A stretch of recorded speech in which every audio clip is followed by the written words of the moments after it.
Hello everyone, welcome to my channel. मैं अंकिता अवस्थी। इस video में आपको जो हमारा सीटेट और यूपी टेट का एग्ज़ाम होने वाला है, सुपर टेट, क्योंकि देखिए सीटेट का तो डेट हमारा डिक्लेयर है कि कब से कब तक का एग्ज़ाम होना है, बट यूपी टेट की अभी जो डेट है वो डिक्लेयर नहीं है। जो हमारा जो पेपर है वो पोस्टपोन हुआ था, उसकी अभी नई डेट नहीं आई है। सीटेट का हमें एग्ज़ाम देना है, तो उससे रिलेटेड जो भी हमारे हिंदी के मोस्ट इम्पॉर्टेंट पॉइंट्स हैं, जैसे कि हमारे जो इतिहास है हिंदी का, उससे रिलेटेड जो भी हमारे इंपॉर्टेंट पॉइंट्स हैं उनके बारे में पढ़ेंगे। जैसे कि जो आदिकाल है, भक्तिकाल है, रीतिकाल है, भातेंद्र युग है, द्विवेदी युग है और छायावाद युग है। ठीक है, छायावाद काल है। तो ये जो हमारे काल हैं, इनसे रिलेटेड जो भी हमारे इंपॉर्टेंट पॉइंट्स बन रहे हैं उनको हम पढ़ेंगे। और उनसे रिलेटेड कौन कौन से जो रचनाएं हैं वो संबंधित हैं, रचनाओं के राइटर कौन हैं, इन सब के बारे में इस वीडियो में हम जानेंगे। देन दूसरी तरफ हम जानेंगे कि सबसे पहले, मतलब एक छोटे से वीडियो में आपको सब कुछ मिल जाएगा। इतिहास से रिलेटेड जो भी हमारे 6 से 7 क्वेश्चन बनते हैं वो इस वीडियो से आपके डन हो जाएंगे। इवन आपके 10 क्वेश्चन आप ले सकते हैं, क्योंकि देखिए क्या होता है, इतिहास का ये पूछ लिया जाता है कि इसके मतलब इसको किसने, जैसे आदिकाल है इसके प्रतिपादक कौन है, ऐसे पूछ लिया जाता है। छायावाद काल के प्रतिपादक कौन है, भातेंद्र युग के प्रतिपादक कौन है। देन पूछ लिया जाता है कि टाइमिंग क्या है, मतलब कि जैसे आदिकाल है 1050 से 1350 तक की है, तो ऐसे रिलेटेड क्वेश्चन है। देन दूसरी तरफ जो इसमें सर्वप्रथम लिखा हुआ है, जैसे कि पहला महाकाव्य, मतलब पहली चीज़ें कि पहले कवि कौन थे, पहली रचना कौन थी, उपन्यास पहला कौन सा है, मौलिक नाटक कौन सा है पहला। तो ये जो हमारे पॉइंट हैं, आपको ये चीज़ पता है कि इससे रिलेटेड 3 से 4 क्वेश्चन जरूर पूछे जाते हैं।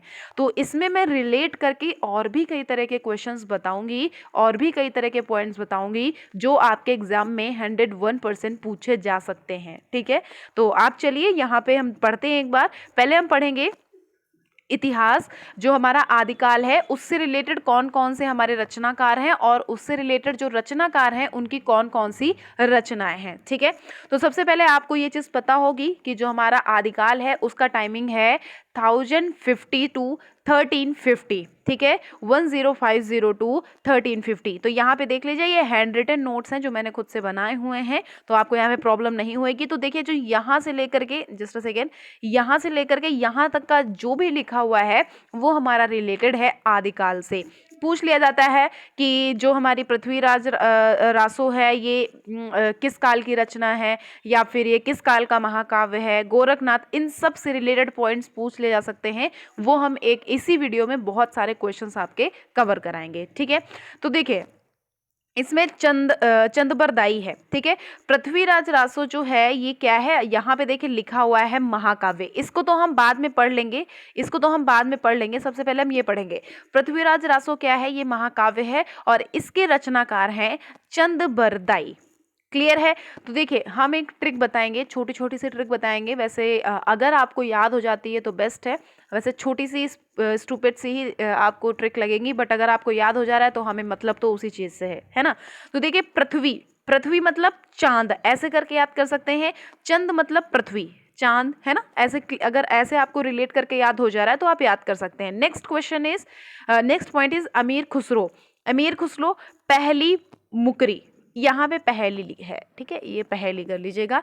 जो अमीर खुसरो रचनाकार हैं उनकी कौन सी रचना है, पहेली और मुकरी। ठीक है, सबसे पहली बात देखिए, यहाँ पे ट्रिक अगर मैं आपको बताऊं तो यहाँ पे लिखा हुआ है क्या, अमीर, जस्ट अ सेकेंड,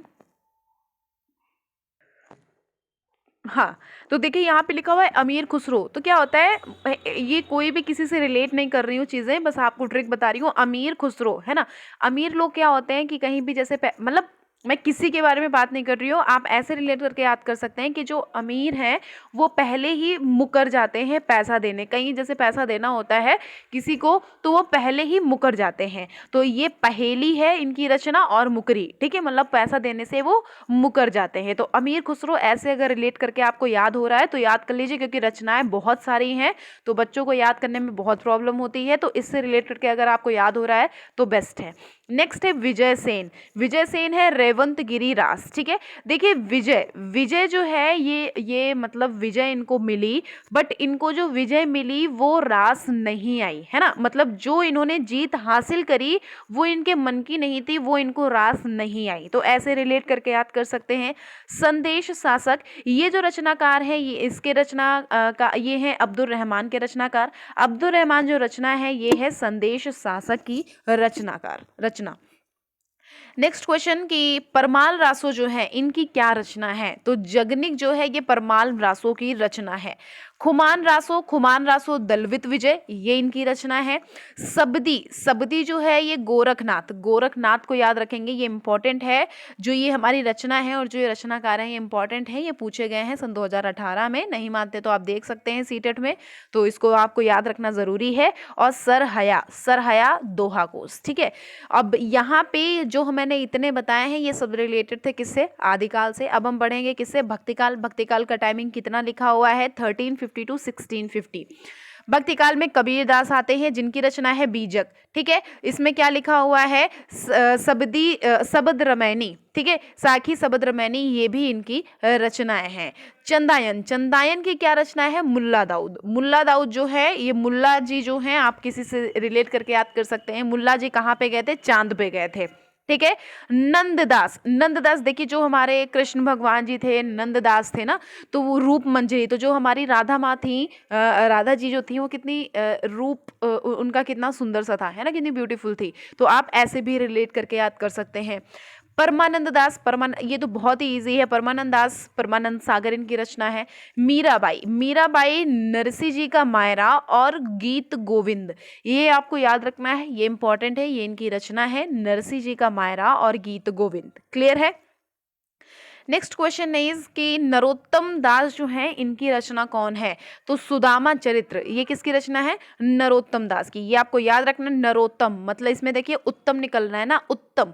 तो देखिए जो हमारे सुदामा जी थे उनका जो चरित्र था वो उत्तम था, नरोत्तम। क्लियर? नेक्स्ट है रसखान, तो ये तो आपको याद ही हो गया होगा। केशवदास, इसमें देखिए स्टार लगा हुआ है तो इसका मतलब ये काफी इंपॉर्टेंट है, ये पूछा गया है। केशवदास की जो रचना है वो है कवि प्रिय, रसिक प्रिय, विज्ञान गीता, रामचंद्रिका, देन वीर सिंह चरित। ये बहुत इंपॉर्टेंट है, ये आपको याद रखना है। ये एक उसमें पूछा गया है टेट में भी और सीटेट में भी, तो ये जरूर से आपको याद रखना है। नेक्स्ट है रहीम का आपको याद होगा सतसई या रहीम दोहावली। ठीक है, और भी इनकी कई सारी हैं। अब हम बात करेंगे रीतिकाल की। इसका टाइमिंग है 1650 टू 1950। ठीक है, इसमें क्या है? चिंतामणि है, बिहारी जी हैं, भूषण जी हैं, गुरु गोविंद सिंह जी हैं, देव जी हैं और जोधराज जी हैं। अब देखिए मैं आपको याद कराती हूँ। चिंतामणि का तो आपको याद होगा क्योंकि ये बहुत ही इजी है और ये आप 9th 10th से पढ़ते हुए आ रहे हैं। कविकुल, कल्पतरु और रसविलास। जो चिंतामणि थे ये बहुत चिंता करते थे। क्यों? क्योंकि इनके ये 3 बेटे थे। कौन कौन से? कविकुल, कल्पतरु और रसविलास। ठीक है, ये बहुत चिंता करते थे इनके बारे में। बिहारी जी का आपको याद होगा, बिहारी सतसई। नेक्स्ट है भूषण का क्या है? छत्रशाल दशक। भूषण से रिलेटेड कई सारी आपको रचनाएं मैं बताऊंगी। अभी ये जो वीडियो है ये बेसिकली हमारा जो इतिहास है उनसे रिलेटेड जो भी हमारी रचना है और रचनाकार हैं उससे रिलेटेड है। ठीक है, तो आप अभी इतना पढ़िएगा और जो हमारी रचनाएं हैं वो ट्रिक के साथ आपको बहुत अच्छी ट्रिक बता दूंगी, बिल्कुल छोटी छोटी सी स्टोरी सुना दूंगी जिससे कि आपको सारी रचनाएं याद हो जाएंगी। ठीक है, नेक्स्ट है गुरु गोविंद सिंह चंडी चरित्र और रतन हजारा, आपको याद रखना है, ये बहुत इंपॉर्टेंट है गुरु गोविंद सिंह की ये रचना। नेक्स्ट है देव जो है इनकी रचना है शब्द रसायन और काव्य रसायन। जोधराज हमीरासो, ये बहुत इंपॉर्टेंट है, जरूर से याद रखना है। ठीक है, अब इसमें रीतिकाल में कौन कौन से थे कि रीतिकाल में इतने सारे हमारी रचना थे और रचनाकार थे। अब हम बढ़ते हैं भारतेंदु युग के। भारतेंदु युग पे 1825 से 1900 तक का है। भारतेंदु हरिश्चंद्र इसके प्रतिपादक हैं। इनकी रचना प्रेम सरोवर, प्रेम मल्लिका, गोविंदानंद और प्रेमपला, ये इनकी रचनाएं हैं। नेक्स्ट प्रताप नारायण मिश्र, इनकी मन की लहर, श्रृंगार रस। या नारायण लिखा हुआ है ना, आप ऐसे याद कर सकते हैं, जो नारद मुनि है ना नारायण, उनके मन में लहर उठती थी तो वो श्रृंगार विलास मतलब श्रृंगार करने लगते थे उठ के। ठीक है। नेक्स्ट है राधा कृष्णदास। राधा कृष्णदास, अब जैसे यहाँ पे देखिए कृष्ण लिखा हुआ है तो आप जान सकते हैं कंस वध, आप ऐसे रिलेट कर सकते हैं कि कंस का वध किसने किया, कृष्ण जी ने किया। देश दशा, तो देश की दशा को देख करके राधा कृष्ण ने बहुत सारे काम किए, ऐसे रिलेट करके भी याद कर सकते हैं। विलाप महावीर द्विवेदी, ये इन्होंने किया। काव्य मंजूषा सुमन अवला, ठीक है। इन्होंने इतनी सारी रचनाएं दी हैं, मैं आपको बता दूंगी। महादेवी की अगर ये जो द्विवेदी है, महावीर प्रसाद द्विवेदी, इनकी रचनाएं अगर आपको याद करनी है तो आप तुरंत लिख लीजिए। मैं आपको एक छोटा सा बता रही हूँ। देखिए, जो महावीर प्रसाद द्विवेदी थे ये देवी स्तुति बहुत करते थे, तो देवी स्तुति इनकी एक रचना है। देवी स्तुति करते ही इनकी एक बेटी थी सुमन, ठीक है। सुमन क्या थी, वो साहित्यालाप करती थी, किससे रिलेटेड, जो अवला हमारी महिला मोद होता था उनसे। अब देखिए, जो सुमन है वो भी इनकी रचना है, साहित्यालाप वो भी इनकी रचना है, अवला वो भी इनकी रचना है, और महिला मोद वो भी इनकी रचना है, ठीक है। तो ये सारी इनकी रचनाएं हैं जो कि आप लिख सकते हैं, ऐसा एक ट्रिक करके याद कर सकते हैं। ये जो है ये क्या करते थे, ये देवी का पूजा करते थे, मतलब कि ये देवी स्तुति करते थे। इनकी एक बेटी थी सुमन, जो कि क्या करती थी, वो साहित्यालाप करती थी, साहित्य लिखती थी, जो अबला महिला मोद होता था उन पर, ठीक है, अबला नारी जो होती थी उन पर, ऐसे रिलेटेड के याद कर सकते हैं। हरिओद, हरिओद वैदेही वनवास प्रिय प्रवास, ये बहुत इंपॉर्टेंट है, आपको इसका याद रखना है। ये कहीं उसमें पूछा भी गया है, तो हरिओद से रिलेटेड जो भी पॉइंट्स हैं याद रखेंगे।